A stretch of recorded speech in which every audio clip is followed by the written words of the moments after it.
Hey everyone, I'm Olivér Kovács, a Hungarian composer. This video tutorial will cover how to orchestrate a piece of music.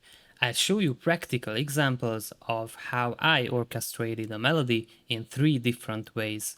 It's going to be very useful, so stay tuned.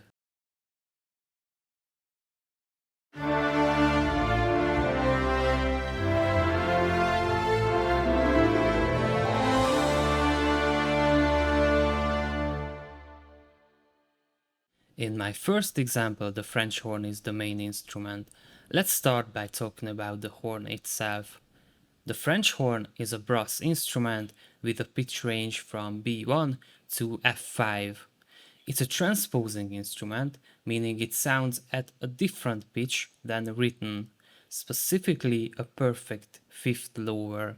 So if you see a written G in a French horn sheet music, it's actually a C. If you're wondering whether you can use all the French horns together on the same pitch, in other words in unison, the answer is yes. It's a common technique to create a fuller, more epic sound. A standard symphony orchestra usually has between 4 and 8 French horns. We also need to consider the instrument's dynamic capabilities across its range. Some instruments behave differently in various registers. For example, the horn cannot play very loudly in its lower range. Composers must keep this in mind when writing for the horn. I prefer using the French horn from G3 to A4 or rarely to B4 for solo passages.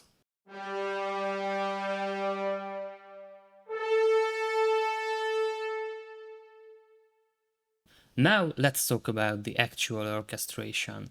In this first example, the French horns carry the main melody, supported by the violas. The tenor trombones support the main line. It's a standard technique for creating a bigger, fuller sound.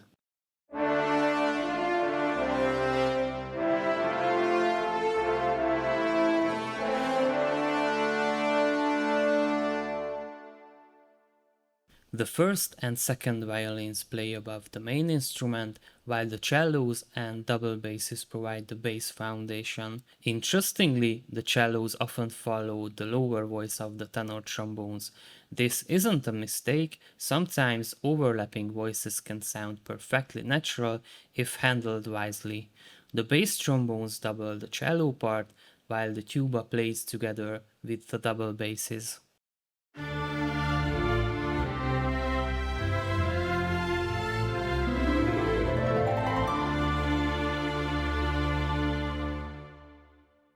If you find this video helpful, hit the like button and subscribe.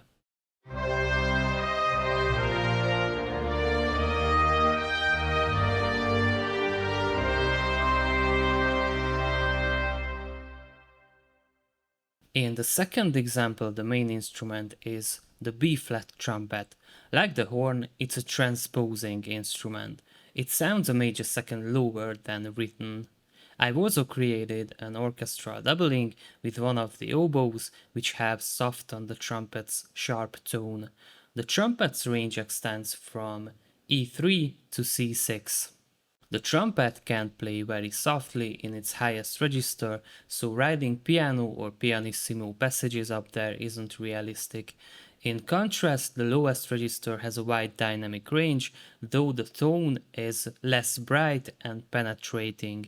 Personally, I like to use the trumpet as a solo instrument in the middle to upper middle register, roughly between E4 and A5. In this orchestration, the trumpet plays the highest parts, while the first and second violins follow it. The French horns and tenor trombones play two voices together, and the violas double the upper notes of those voices.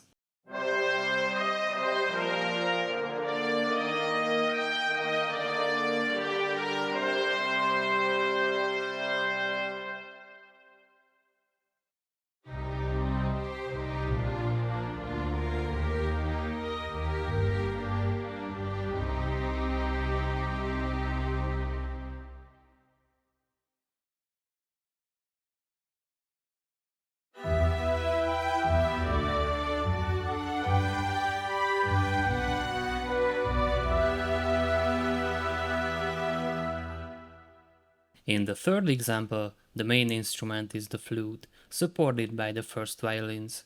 The flute is a non-transposing instrument and its range spans from C4 to D7. In terms of dynamics, the flute can't play very loudly in its lowest register and it can't produce very quiet sounds in its highest range. Its low notes have a warm, mellow tone, the mid-range and upper mids are quite piercing, and the highest notes can sound harsh. I usually use the flute as a solo instrument from about C5 to F6.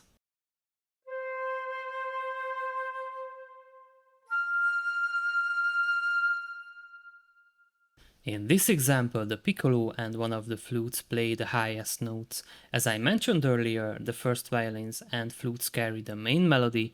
Interestingly, the parts are mostly written in open position, creating a wider, more airy texture that enhances the fragile, somewhat meditative mood.